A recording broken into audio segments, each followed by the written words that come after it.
A semi-automatic rifle is a self-loading rifle that fires a single round each time the trigger is pulled. Operation. Semi-automatic weapons use gas, blow forward, blow back, or recoil energy to eject the spent cartridge after the round has traveled down the barrel, chambers a new cartridge from its magazine, and resets the action, enabling another round to be fired once the trigger is depressed again. The self-loading design was a successor to earlier rifles that required manual cycling of the weapon after each shot, such as the bolt-action rifle or repeating rifles, which required the operator to manual cycle the action before each shot. The ability to automatically load the next round allowed for an increase in the rounds per minute the operator could fire. These rifles are also known as self-loading rifles or auto-loading rifles and are often mistaken for automatic rifles or machine guns.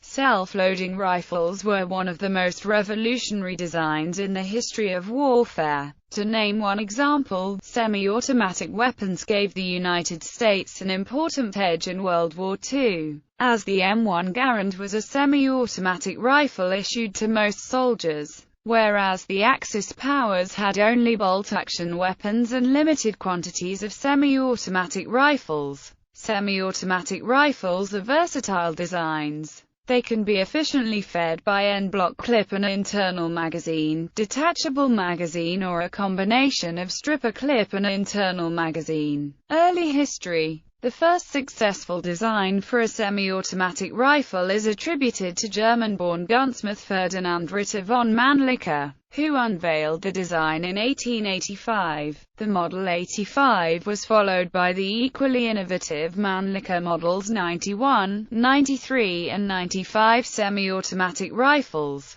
Although Mannlicher earned his reputation with his bolt-action rifle designs, he also produced a few semi-automatic pistols, including the Steyr Mannlicher M1894, which employed an unusual blow-forward action and held 5 rounds of 6.5 mm ammunition that were fed into the M1894 by a stripper clip. Semi-automatic shotgun. A few years later, American gunsmith John Moses Browning developed the first successful semi-automatic shotgun, the Browning Auto 5, which was first manufactured in 1902 by Fabrique Nationale de Herstal and sold in America under the Browning name. The Auto 5 relied on long recoil operation. This design remained the dominant form in semi-automatic shotguns for approximately 50 years. Production of the Auto 5 was finally ended in 1999.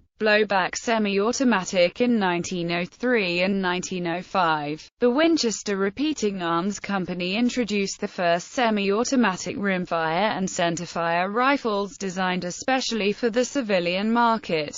The Winchester Model 1903 and Winchester Model 1905 operated on the principle of blowback in order to function semi-automatically. Designed entirely by T.C. Johnson, the Model 1903 achieved commercial success and continued to be manufactured until 1932 when the Winchester Model 63 replaced it. By the early 20th century, several manufacturers had introduced semi-automatic .22 sporting rifles, including Winchester, Remington, Fabrique Nationale and Savage Arms, all using the direct blowback system of operation. Winchester introduced a medium-caliber semi-automatic sporting rifle, the Model 1907, as an upgrade to the Model 1905, utilizing a blowback system of operation, in calibers such as .351 Winchester. Both the models of 1905 and 1907 saw limited military and police use.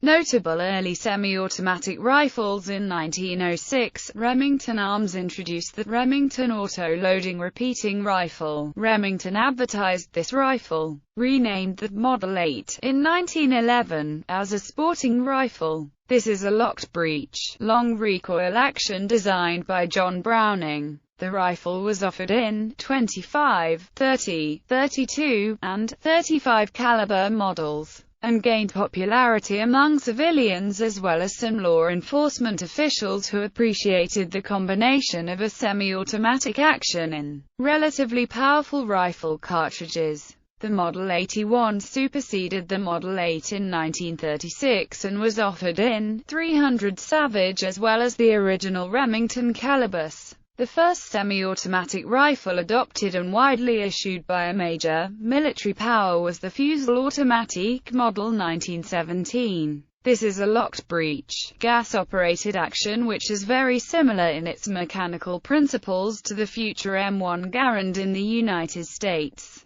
The M1917 was fielded during the latter stages of World War I, but it did not receive a favorable reception. However, its shortened and improved version, the Model 1918, gave complete satisfaction during the Moroccan Rif War from 1920 to 1926. The level bolt-action rifle remained the standard French infantry rifle until replaced in 1936 by the Mars 36 despite the various semi-automatic rifles designed between 1918 and 1935. Other nations experimented with self-loading rifles between the two world wars, including the United Kingdom, which had intended to replace the bolt-action Lee Enfield with a self-loader, possibly chambered for sub-caliber ammunition, but discarded that plan as the imminence of the Second World War and the emphasis shifted from replacing every rifle with a new design to speeding up rearmament with existing weapons.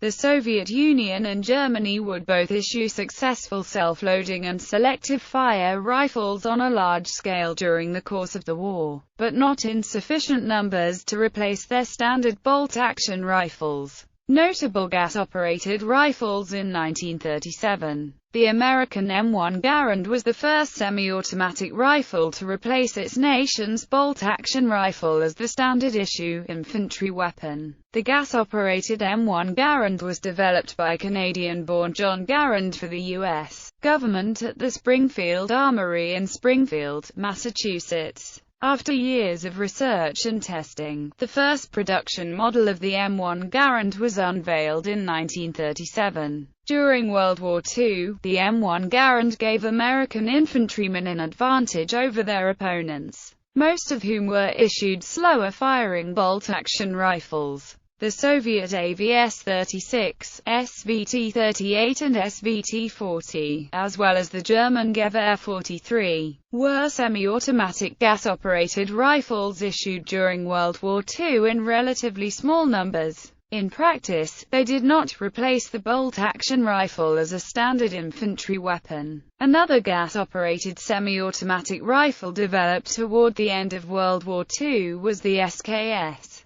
Designed by Sergei Gavrilovich Simonov in 1945, it came equipped with a bayonet and could be loaded with 10 rounds, using a stripper clip. However, the SKS was quickly replaced by the AK-47. It was the first widely issued weapon to use the 7.62 x 39 mm cartridge types. There are semi-automatic pistols, rifles, and shotguns designed and made as semi-automatic only. Selective fire firearms are capable of both full automatic and semi-automatic modes. The M14, produced at the Springfield Armory in Springfield, Massachusetts, was the U.S. standard-issue selective fire weapon for 11 years. Semi-automatic refers to a firearm which uses the force of recoil or gas to eject the empty case and load a fresh cartridge into the firing chamber for the next shot, and which allows repeat shots solely through the action of pulling the trigger. A double-action revolver also requires only a trigger pull for each round that is fired, but is not considered semi-automatic since the manual action of pulling the trigger is what advances the cylinder, not the energy of the preceding shot.